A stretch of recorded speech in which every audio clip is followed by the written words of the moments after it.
É, eu sou do tempo que tinha aquela simplicidade no Evangelho, era tudo simples, né? Era simples mesmo. Lembra ainda vocês que mais antigo que os templos tinha aquelas cornetas, né? Lá na frente para anunciar, para chamar os irmãos, né? Amanhecia o dia já tocando louvores, dia de domingo, né? Tocava aqueles louvores, né? O povo barulhento, lembra do povo barulhento? Né? Onde está aquele povo barulhento e tal? Era muito bom, sem ovelhas, né? E eu achava muito bom, porque era uma coisa simples, né? Foi na época que Cristo ele me chamou, né? E ele me fez encontrar o caminho, ele fez essa escolha de mim. E era tudo simples, uma coisa simples. Mas tem um processo que anda muito rápido, e bom seria que a rapidez do andamento desse processo fosse para se aproximar de Deus. Mas o que a gente vê nesses últimos anos, as pessoas se afastando, elas se afastam. Ou seja, sai daquela simplicidade do Evangelho. Era tão simples o Evangelho, tão simples na minha época. Isso eu vou fazer 38 anos de fé agora.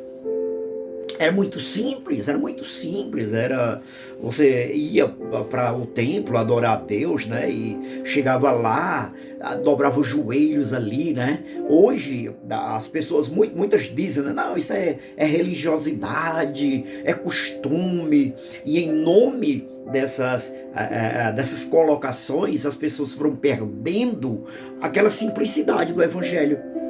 Porque quando você se ajoelha é um sinal de reverência, não é? É um sinal de reverência. Você reverencia. Mas Deus não está no templo, porque a Bíblia Sagrada diz que Ele não habita em templo feito por mãos. Sim, querido, eu sou o templo e eu estou ali no lugar de adoração. Estou no lugar de adoração. Mas infelizmente isso foi se infiltrando dentro da igreja. Foi se infiltrando. E veio o argumento diabólico do não tem nada a ver. Também. E isso foi afastando cada vez mais a simplicidade do Evangelho. Você chegava num culto de ensinamento, né, o culto de doutrina. Né? Eu ainda sou daquela época que o culto de doutrina era de porta fechada. Só entravam os membros que estivessem em comunhão, estivessem disciplinados, não entrava, tal. Era um rigor muito grande, era. As pessoas diziam, mas isso é o Evangelho do medo. Mas foi tão bom esse tempo do Evangelho do medo.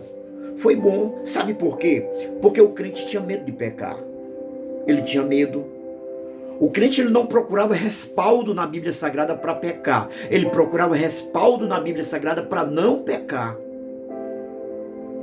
Hoje procura-se respaldo na Bíblia para cometer pecado. E não tem nada a ver. Você está entendendo a simplicidade que eu estou falando? A gente vivia esse evangelho, como muitos denominam hoje, o evangelho do medo. Eu até também já falei isso. Mas eu me retrato aqui de que era o evangelho da simplicidade. Foi o que os nossos pais aprenderam, foi o que conduziram eles, né, até nos conquistar, né, com a palavra. E era muito bom, era um tempo bom.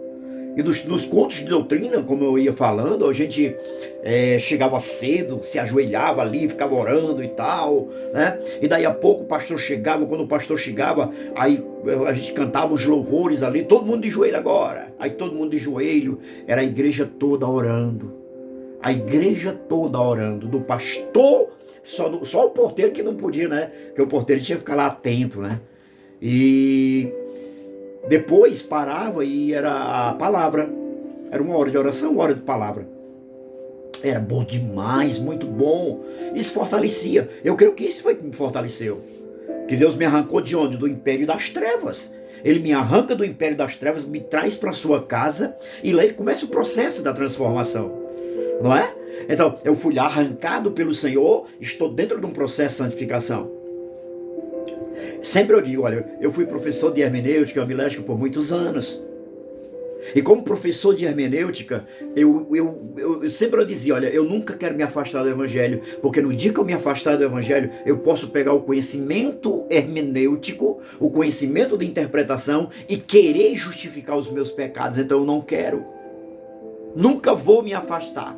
nunca vou me afastar. E as pessoas, elas pegam exatamente isso. Eu vi muitos alunos meus que eles pegavam o texto sagrado, né? E pegavam os métodos da hermenêutica para poder defender o seu pecado. Não era defender a palavra, não era fazer uma apologia à palavra de Deus, não era para ser um apologeta da palavra, mas era para ser um apologeta dos seus próprios pecados. Ou seja, fomos fugindo. A Bíblia Sagrada diz não peque. Aí não, a Bíblia Sagrada está dizendo que não peque, era porque isso justificava para justificar o pecado hoje. Você entende? Então fugimos da simplicidade, fugimos, né? As nossas vestes antigamente era aquelas. Eu continuo do mesmo jeito. Eu acho bom, pode me chamar de cafona e me chama do que quiser. Mas eu gosto, eu me sinto bem em andar bem vestido. Eu me sinto bem em andar bem vestido. Sabe? Mas arranjamos justificativas para quê? Para também tirar a roupa, né? Justificativo para mudar as vestes. Pastor, mas Deus não está preocupado, não é com as vestes exterior, não. É com as vestes interior. Mas as vestes exterior é que cobre o templo. Você está entendendo? Eu não estou dizendo que são elas que salvam. Mas quando você vê lá na antiga aliança, Deus mandava sempre, olha, manda o povo tomar um banho, trocar de roupa e se perfumar. Eu quero falar com eles. Infelizmente as pessoas, elas se afastaram da simplicidade. Eu quero continuar assim. Eu não sei se tem alguém comigo aqui que gosta também da simplicidade. Eu vivo hoje numa igreja que é bem alegre, bem para frente, bem atualizada, né? Mas eu sou essa pessoa. Eu posso estar dentro da maior atualização dentro da igreja evangélica, mas eu sou a mesma pessoa. Deus abençoe.